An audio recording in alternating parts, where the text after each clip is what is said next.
पीड़ा पहुंचाते हैं। इसलिए सबसे प्रार्थना है जितना बन सके अधिक से अधिक भगवान का मंगलमय नाम जप करो। अरे वो प्रीतम, मेरा नाम बड़ा मीठा है, बस तुम निरंतर लो। नाम मीठा है, हमें मीठा नहीं लगता। तो जैसे पित्त बढ़ जाए तो मिश्री मीठी होती है, पर मुंह में डालो तो कड़वी लगेगी, क्योंकि पित्त बढ़ रहा है। और उसी मिश्री को रोज नियम से खाओ तो पित्त का शमन हो जाएगा और मिश्री मीठी लगने लगेगी। ऐसे ही हमें अविद्या रोग लग गया है, हमारा अज्ञान बढ़ गया है, भोग वासना बढ़ गई है। तो हमें राधा नाम सुधा रसम रसी तुम, जो राधा नाम अमृत है, अच्छा नहीं लगता, लेकिन भगवान नाम एकांत शांत बैठकर जप करने में नहीं लगेगा।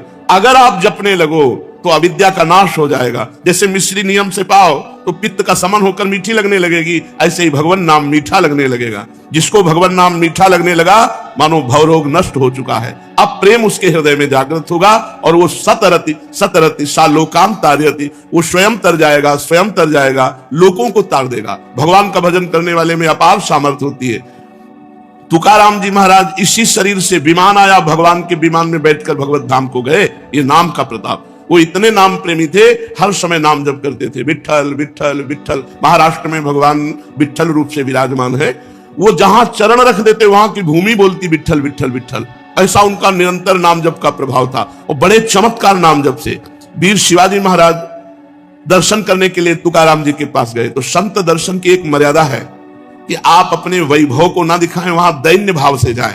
तो राजा होते हुए भी शिवाजी ना सिर पर पाग, ना चरणों में पादुका, हाथ जोड़कर सादी पोशाक पहनकर और 2 अंगरक्षक वो भी गेट में छोड़ दिए, अकेले जाकर तुकाराम जी के चरणों में प्रणाम किया। तुकाराम जी केशव विठ्ठल विठ्ठल विठ्ठल, माधव विठ्ठल विठ्ठल विठ्ठल, वो कीर्तन में मगन थे। इतने में मुगल सैनिकों को पता चला कि शिवाजी बिना सैनिकों के तुकाराम जी के पास गए हैं। उन्होंने सोचा बहुत अच्छा अवसर इनको बंदी बना लेने का। गुप्तचर लगे हुए थे, तुरंत सूचना मिली तो जो अंगरक्षक गेट में खड़े थे वो अंदर गए और कान में लगकर शिवाजी से कहा कि मुगलों को पता चल गया है कि आप यहां आ गए हैं, तुरंत यहां से हट जाइए नहीं तो आपको बंदी बना लेंगे। शिवाजी ने कहा बाहर जाओ। तुकाराम जी की तरफ देखा, उनका विठ्ठल विठ्ठल विठ्ठल, बैठे रहो। और वो भगवान नाम कीर्तन कर रहे हैं। देखो नाम कीर्तन का अमोघ प्रभाव। मुगल सेना आई पूरी, अंगरक्षक तो गुप्त रूप से हो गए। वो मंदिर में गए, केवल तुकाराम जी ही दिखाई दिए, वहां शिवाजी दिखाई ही नहीं दिए। मुगलों की आंखों में शिवाजी दिखाई नहीं दिए, सामने बैठे रहे, हिले नहीं, निर्भय होकर के। पूरे मंदिर में ढूंढा, जब नहीं मिले तो उनका गलत सूचना मिली और वो वापस चले गए। और वो ऐसे ही कीर्तन में बैठे रहे, तुकाराम जी कीर्तन कर रहे, सामने शिवाजी, लेकिन कोई मुगल शिवाजी को नहीं देख पा रहे, मुगल सैनिक। ये भगवान नाम का अद्भुत चमत्कार। जो भगवान नाम का जप करते हैं उनमें अपार सामर्थ्य होती है। एक बार कबीरदास जी को जो मुगल सम्राट था उसने बंदी बना लिया। उनकी मां को कुछ विद्वान जनों ने कि तुम्हारा लड़का देखो राम राम कहता है, उचित होगा कि वो अपने धर्म का नाम उच्चारण करे, इसलिए तुम बादशाह से यदि कह दो तो वो तुम्हारे धर्म की बात मानेगा। वो बूढ़ी मां, उनको समझ में आया कि ठीक बात कह रहे हो। बादशाह से विद्वानों ने निंदा करके कबीरदास जी के लिए विपरीत भावना भर दी, बंदी बना लिए गए कबीरदास जी। इनसे कहा कि तुम इस नाम को छोड़ो। उन्होंने कहा नहीं, जो लगन लग गई अब वो छूटने वाली नहीं, तो उनका इसे हाथी से रौंदा दो। तो कबीरदास जी के दोनों हाथ ऐसे जमीन पे रखकर बांध दिए गए, खूंटे में ऐसे ऐसे गाड़कर रस्सी से ऐसे बांध के, और सामने से मतवाला हाथी दौड़ाया गया। तो हाथी जो ही आता तो बस जब 4 कदम दूर रह जाता तो बड़ी जोर से चिघार कर वापस लौट जाता। बादशाह ने कहा क्यों हाथी रौंदता क्यों नहीं? महावत से कहा। महावत ने कहा कबीरदास की जगह में एक बबर सिर दिखाई देता है, इसलिए हाथी वापस आ जाता है। बादशाह ने कहा तुम झूठी बात कहते हो, मैं स्वयं चढ़कर देखूंगा। और जब हाथी पर सवार हुए और जे ही उनको रौंदने के लिए आगे बढ़ाया तो देखा बबर से, तो वापस आती भगवान नरसिंह स्वयं वहां प्रकट हो गए अपने नाम जापक की रक्षा के लिए। फिर दूसरी चाल चली, कबीरदास जी को जैसे प्रहलाद जी को होली में दहन किया, ऐसे कबीरदास जी को जलाने का प्रयास किया। पूरा लकड़ियों का ढेर लगा दिया, बीच में कबीरदास जी को विराजमान कर दिया और आग लगा दी। राम राम राम राम राम, एक भी रोमा नहीं झुलसा, पूरी लकड़ियां भस्म हो गई कबीरदास जी। ये कथा हमको पुष्टता प्रदान करती है कि हमें किसी भी दुख में, किसी भी संकट में, कोई भी माया के काम क्रोध लोभ फंसा ना सके, हम भगवान का नाम जप करें। नाम में अपार सामर्थ्य है। ओ प्रीतम, तेरे सब दुख दूर करने के लिए मेरा नाम समर्थ है। तू नाम ले, केवल चिंता मत कर, मैं तेरे भीतर बाहर सब कुछ देख लूंगा। भगवान कहते हैं भीतर तुम्हारे विकारों को मैं देख लूंगा और बाहर तुम्हारे विरोधियों को देख लूंगा, तुम केवल मेरा नाम जप करो। कितने कृपालु भगवान हैं। जो संपत्ति शिव रावण ही दीन दिए दसमाथ, सोई संपदा विभूषण ही सकुच दीन रघुनाथ। मस्तक काट काट करके भगवान शंकर को प्रसन्न करके लंका प्राप्त की थी रावण ने। भगवान की शरण में गए तो जाते ही समुद्र का जल लेकर भगवान ने अभिषिक्त कर दिया और लंकेश कहकर विभूषण को संबोधन किया।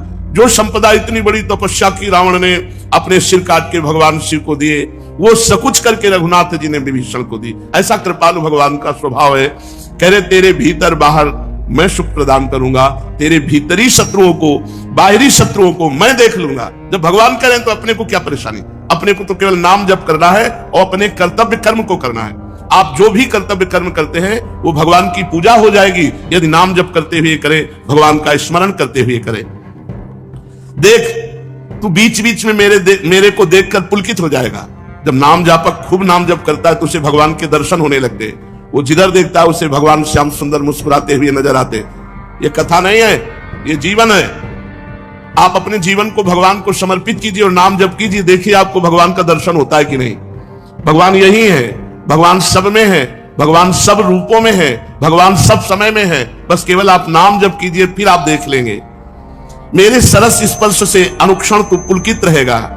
तेरी आंखें जगत को नहीं देख पाएंगी, मेरे को देखेंगी। इसलिए आनंदमय मैं तुझसे सत्य कह रहा हूं, तू केवल मेरा नाम जप कर। अरे अपने को तू भूल गया है, तू मेरा बच्चा है।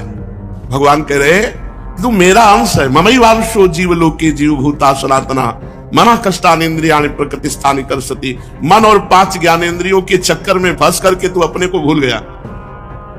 हमारा जो स्वरूप है वो भगवत स्वरूप है। हम भगवान के अंश हैं। तो चाहे 1 चम्मच गंगा जल लो तो गंगा जल, 1 टैंकर लो तो गंगा जल। गंगा जल है जैसे, ऐसे हम भगवान के अंश है। तो भगवान पूर्ण है तो पूर्ण का अंश पूर्ण ही होता है। हम भगवत स्वरूप ही है। पर 5 ज्ञानेंद्रियां और 1 मन ये भोगों में लगने के कारण हम अपने स्वरूप को भूल गए हैं। तो आनंदमय है, परमानंदमय है। लौटो, इस संसार के जंगल से लौटो, मेरी तरफ लौटो। कैसे लौटेंगे? केवल नाम जप से। जितना नाम जप करोगे उतने तुम मुझे अपने सानिध्य में देखोगे। और नाम जप नहीं है तो ये माया सामने दिखाई देगी। स्त्री पुत्र धन मकान नाना प्रकार की भोग सामग्री, और इसी में अब ये कर लेंगे तो हम सुखी हो जाएंगे, अब ये संग्रह कर लेंगे, इतना कमा लेंगे, ऐसा कर, और ऐसा सोचते सोचते मृत्यु आ जाती। कभी किसी का आज तक काम पूरा नहीं हुआ। काम पूरा तभी माना जाए जब भगवत प्राप्ति हो जाए। वृंदावन का पावन नाम जिसके कान में पड़ गया वो नरक नहीं जाएगा। और जिसने वृंदावन के ठाकुर को लुभायमान दृष्टि से देखा, ओ बांके बिहारी राधा वल्लभ राधा, ओ मेरे जीवन धन, एक बार प्यार से प्रभु की तरफ देखा, दृष्टम किंचित तद अपहृतम दृग स्पृष्टम श्यांग कर्षि। एक बार दृष्टि से बिहारी जी को देखा, एक बार वृंदावन का अन्न फल पाया, एक बार वृंदावन का जल पिया, एक बार वृंदावन के स्पृष्टम श्यांग कर्षि, किसी महापुरुष किसी ब्रजवासी का स्पर्श प्राप्त कर लिया तो स्तोत्रम शक्ता का इबतदान भाग्य पुंजयिक मौलिन। बड़े बड़े महान भाग्यशाली उसकी स्तुति करते हैं जो ऐसा लाभ प्राप्त कर लेता है। बड़े बड़े देवता उसको नमस्कार करते हैं जिसको ये लाभ प्राप्त होता है। अब आप विचार करो, आप वृंदावन वासी जो अखंड वास कर रहे हैं उनके सौभाग्य का कौन वर्णन करे। अगर इस पर भी आपको प्रियालाल की कृपा नहीं दिखाई देती तो केवल बुद्धि भ्रष्ट है और कोई बात नहीं। बुद्धि अपने स्थान से गिर चुकी है, इसलिए आपको कृपा का अनुभव नहीं होता। नहीं, प्रतिपल कृपा ही कृपा हमारे ऊपर बरस रही है। अरे मूढ़, अभी सावधान हो जाने तो मृत्यु तेरा सर्वनाश कर देगी। तेरे पास कुछ नहीं रहेगा। कुछ कमा ले, यहां कमाने आया है, अपनी श्वासें गंवाने नहीं आया। अरे मूढ़ा, प्रापेंद्रिय मविकलम किन्नु निगमैर निगूढ़ाम। तू इंद्रियों को प्राप्त करके भोगों के लिए विकल हो रहा है, जो तेरा पतन है। तू अपनी इंद्रियों को संयम में ला और भगवत आराधना में लग। वेदों में भी जो गुप्त है रसो वैसा, वो रस यहां प्रकट खेल रहा है ब्रजभूमि वृंदावन में। इसलिए तू अपने चरणों से यात्रा कर ब्रजभूमि की, और गिरिराज जी की परिक्रमा लगा, बरसाने की परिक्रमा लगा, वृंदावन की परिक्रमा लगा। पादो यात्रा व्यग्रौ कुरुत वदनम नाम भीरतम। और यहां आकर के निरंतर नाम जप कर, कोई भी किसी की निंदा दोष दर्शन अपराध मत कर। कथा पीयूष शाब्दो श्रुतमपि, कानों से खूब भगवत चर्चा सुन। मनोध्यान और निरतम, मन को ध्यान में लगाओ। जो प्रगट में प्रभु के श्री अर्चा विग्रह अवतार विराजमान है, इनका ध्यान करो। जैसे हरिवंश महाप्रभु आदेश करते हैं, श्री राधा वल्लभ लाल को हृदय ध्यान मुख नाम। हृदय में उनका रूप और मुख में नाम, चरणों से परिक्रमा लगा रहे, हाथों से यहाँ सेवा कर रहे, खूब नाम चिंतन नाम कीर्तन, निहाल हो जाओगे। अरे मूढ़ा, कुछ तेरे साथ नहीं जाने वाला। यहाँ एकमात्र सच्चिदानंद भगवान का नाम रूप लीला धाम का जो अवगाहन किया, वही तेरे साथ जाएगा। चलते हैं श्रीमद् भागवत महापुराण, जिसमें हमारे प्राणाराध्य प्राणप्रिय लाडले जीवनधन श्री लालजू महाराज का पावन चरित्र, जो गायन और श्रवण मात्र से भगवत प्राप्ति कराता है। जो चित्त लगाकर श्रवण करता है, उसके चित्त के समस्त मलों का नाश होकर चित्त चोर के पास चित्त पहुंच जाता है। प्रभु का वो प्रेमी हो जाता है भगवत चरिता सुनने वाला। प्रसंग चल रहा है श्री महाभागवत परम तपस्वी भगवान के विशेष कृपा पात्र वसुदेव जी, जिनको पिता बनने का सौभाग्य प्राप्त हुआ, नंद ग्रह से योग माया रूपी कन्या को लेकर के कंस के कारागार के समीप आते हैं। सब बेसुध पड़े हुए, जो ही अंदर प्रवेश हुए दरवाजा बंद, ताला लॉक हो गया, पहरेदार जग गए। कन्या को देवकी जी की गोद में पधराया। गोद में पधराते ही कन्या रो पड़ी। नवजात शिशु की रोने की ध्वनि सुनकर पहरेदार चौंक गए। लड़खड़ाते हुए भागते हुए भोजराज कंस के पास गए और कहा, देवकी को 8वीं संतान हुई है। बस इसी बात का इंतजार कंस कर रहा था, क्योंकि आकाशवाणी ने कहा था, देवकी की 8वीं संतान तेरी मृत्यु का, तेरे सर्वनाश का कारण बनेगी। कंस बड़ी आकुलता और घबराहट के साथ द्वारपालों की बात सुनते ही कूद पड़ा, सूतिका ग्रह की ओर झपटा। मेरे काल का जन्म हुआ है, भयभीत होता जा रहा है, विकल होता जा रहा है। बाल बिखर गए, कई बार लड़खड़ा कर रास्ते में गिरा। बंदी गृह में पहुंचने पर देवकी जी ने देखा, ये राक्षस आ रहा है, जो हमारे हर बच्चे का काल हुआ है। कहने को तो ये भाई है, पर ये राक्षस है। अपने मन के क्रोध को दबाकर हाथ जोड़कर कहा, भैया मेरे तुम बड़े हितैषी हो, जब बचपन में हमने कोई बात कही तो आपने तुरंत उसकी पूर्ति की है। मेरा क्या अपराध हो गया जो आप मुझे दुख पर दुख देते जा रहे हैं? हथकड़ी बेड़ियों से जकड़ दिया, मेरे लाडले पुत्रों को मार दिया। आकाशवाणी ने कहा था कि पुत्र होगा, देखो ये कन्या है, अभी तो बच्ची है, तुम्हें नहीं मारना चाहिए। भैया दैववश तुमने बहुत से अग्नि के समान तेजस्वी बालक मेरे मार डाले, केवल कन्या बची है। मैं तुमसे भिक्षा मांगती हूं कि ये कन्या को मत मारो। मैं बहुत दीन हूं, तुम मेरे प्यारे समर्थ भाई और मुझे बहुत प्यार करते हो। मैं मंदभागिनी हूं माना, पर ये आखिरी संतान तो मुझे दे दो। कन्या को अपनी छाती से लगाकर देवकी जी ऐसी विनय कर रही कंस से, पर उस क्रूर कर्मा दुष्ट हृदय कंस के हृदय में कोई भी परिवर्तन नहीं। कन्या का ऐसे पैर पकड़ा और जबरदस्ती से छीन लिया और एक चट्टान पर प्रहार किया। पैर पकड़कर कन्या का स्वार्थ ने अंधा कर दिया था, परंतु कन्या कोई साधारण कन्या नहीं, महाशक्ति है। हाथ से एकदम छूटी और आकाश में जाके छा गई। बड़े बड़े दिव्य आयुध लिए हुए, अष्टभुजा, दिव्यमाला, चंदन, मणिमय आभूषण, धनुष, त्रिशूल, बाण, ढाल, तलवार, शंख, चक्र, गदा, 8 आयुध, सिद्ध, चारण, गंधर्व, अप्सरा, किन्नर, नागगण, ये सब महादेवी की स्तुति कर रहे हैं। उस समय मुस्कुराते हुए महादेवी ने कहा, किम मया हतया मंद जाता खलु तलांत कृति यत्र क्वा पूर्व शत्रुर्मा हिंसी कृपणान था। ऐ दुष्ट, तू मुझे क्या मार सकता है? तेरे पूर्व जन्म का शत्रु तुझे मारने के लिए पैदा हो चुका है। तू निर्दोष बालकों की हत्या करता है। और एक क्षण में देवी अंतर ध्यान हो गई। कंस देवी की बात सुनकर आश्चर्य में पड़ गया।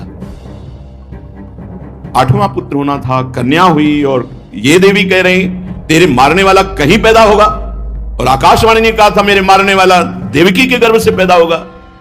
बुद्धि काम नहीं कर रही। फिर तो मैंने अपने बहन वही देवकी वसुदेव जी को व्यर्थ में कष्ट दिया। जब मारने वाला कहीं और पैदा हो गया तो वसुदेव जी के सामने घुटने पे हो गया, हथकड़ी बेड़ी सब कटवा दी और कहा, बहनोई जी, बहन मैं बड़ा पापी हूं, मैं अपने स्वार्थ में अंधा होकर आपके बच्चों को मार डाला, मुझे बहुत खेद है। मैं इतना दुष्ट हूं कि करुणा का तो मेरे में लेश ही नहीं है। मैं कैसे बताऊं कि मैं कैसा कठोर हृदय का हूं। ये कभी कभी दुष्ट आत्मा भी धर्मात्मा का नाटक करने लगते हैं। ये नाटक कर रहा है, कोई दया नहीं, कोई शुद्धि बुद्धि की नहीं हुई, ये केवल नाटक कर रहा है। मैं दुष्ट हूं, मैं पापी हूं, मैं कठोर हूं, मुझे भले नरक जाना पड़े, पर तुम मुझे क्षमा कर दो। पर मुझे यह समझ में नहीं आता कि विधाता कैसे झूठ बोलता है। आकाशवाणी ने कहा था देवकी के गर्भ में पैदा होगा मेरे मारने वाला, वो तो पैदा हो गया, गोकुल पहुंच गया। मुझे विश्वास नहीं हो रहा कि सत्य है क्या। तुम दोनों महात्मा हो, मुझे क्षमा करो, तुम्हें मैंने पुत्र शोक दिया, ऐसा मानो कि तुम्हारे ही कर्म का फल था। बड़ा ज्ञान बघार रहा है। कौन कहूं कि सुख दुख कर दाता, निजकृत कर्म भोग सुन भ्राता। तुम्हारे कर्मों का फल था जो तुम्हारे पुत्रों को मारने के लिए मुझे निमित्त बनाया गया। देखो वसुदेव जी, मिट्टी के बने हुए पदार्थ जो बनते हैं वो बिगड़ते भी हैं। हाँ, शरीर बनता बिगड़ता है और जीवात्मा तो अजर अमर है। कितना सुंदर ज्ञान बघा रहा है कंस। ऐसे ज्यादातर ज्ञान सबके है, पर उसका प्रयोग वसुदेव जी, जो लोग तत्व ज्ञानी नहीं है ना, वो शरीर को आत्मा मान बैठते हैं और शरीर के सुख दुख को अपना सुख दुख मान लेते हैं। शरीर का आना जाना जन्म मृत्यु अपना मान लेते हैं। जो तत्व ज्ञानी नहीं, ये तत्व ज्ञानी है। बड़ा ज्ञान है लोगों में, उपदेश करने में बहुत कुशल लोग मिलेंगे, लेकिन अपने मन को चेला बना ले ऐसा कोई बिरला योगी होगा। जो अपने मन को उपदेश दे करके सही रास्ते पे चलावे, वही उपदेष्टा, वही गुरु। प्रभु के चरणारविंद की तरफ अपनी वृत्ति को ले जाने की कोशिश कीजिए। उस व्यक्ति से ऐसे कठोर वचन बोल दिए जाते हैं जो हृदय को चुभते रहते हैं। बाहर का डंडा लगा है, पिटाई हुई तो 2-4 दिन में ठीक हो जाएगा। ये हजारों दोषों की पंक्तियां यहां हैं। कोई कह दे हम निर्दोष हैं, हमें लगता है कि यही सबसे बड़ा दोष है। नहीं तो अंदर देखा जाए ना, तो क्रम क्रम से धीरे धीरे निर्दोष हुआ जा रहा है। क्रोध वेग से गए तो वाणी और मन और शरीर के द्वारा जो हिंसा का वेग है उससे बच जाएंगे। फिर कह रहे हैं उदर वेगम, उदर वेग भूख। और आपको सच्ची कहते हैं कि कई कई दिन भोजन न मिलने पर भी शरीर में गंगा जल के कारण कभी कमी महसूस नहीं। जब पेट में भरपेट भोजन ही नहीं है ना, तो और कुछ चिंतन ही नहीं रहा। यौवन अवस्था, जवानी ऐसे भगवान ने काटी है, याद ही नहीं रहा कि संसार का कोई सुख होता है। शासन में ले लिए तो जनेन्द्री को आप शासन में ले लेंगे, और अगर रसेंद्री को शासन में ले लिया तो जनेन्द्री को शासन में ले सके।